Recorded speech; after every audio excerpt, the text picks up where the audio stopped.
السلام علیکم ورحمۃ اللہ تعالیٰ وبرکاتہ۔ آج کل حج کے ایام میں سوشل میڈیا پر ایک سوال کثرت کے ساتھ پھیلایا جا رہا ہے،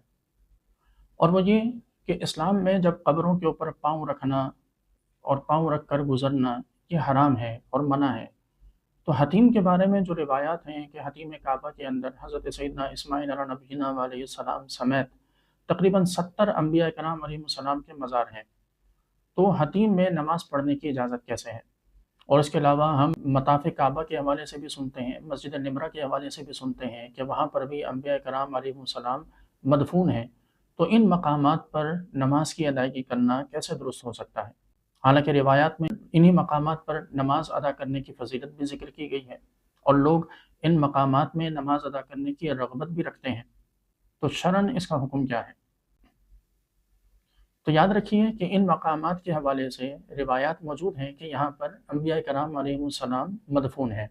ان کی قبور مبارک ہیں، لیکن کسی بھی نبی علیہ الصلوۃ والسلام کی قبر کا تعین نہیں کیا گیا کہ کون سے نبی کا مزار، کس رسول کا مزار کس مقام پر ہے۔ اس لیے یہ تعین نہ ہونا اور متعین نہ ہونا کہ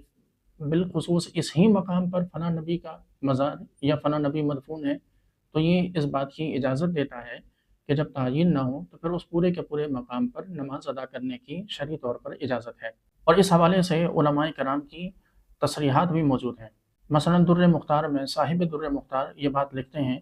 کہ حضرت اسماعیل علیہ نبینا علیہ السلام یا دیگر انبیاء علیہ السلام کی مزارات کی جگہ کا متعین نہ ہونا یہ اس بات کی اجازت دیتا ہے کہ وہاں پر حتیم میں یا مطاف کعبہ میں نماز ادا کی جا سکتی ہے۔ اس کی دوسری جو توجیہ جو علماء کرام ذکر فرماتے ہیں وہ یہ کہ وہ مزارات زمین کے اس قدر اندر ہیں کہ اب ان کے اوپر جو جگہ ہے وہاں پر نماز پڑھنا ان مزارات کے اوپر نماز پڑھنا نہیں کہلائے گا، تو اس لیے شرعی اعتبار سے اس میں کوئی حرج نہیں ہے۔ تو اگر اس حوالے سے مزید آپ کو کوئی رہنمائی چاہیے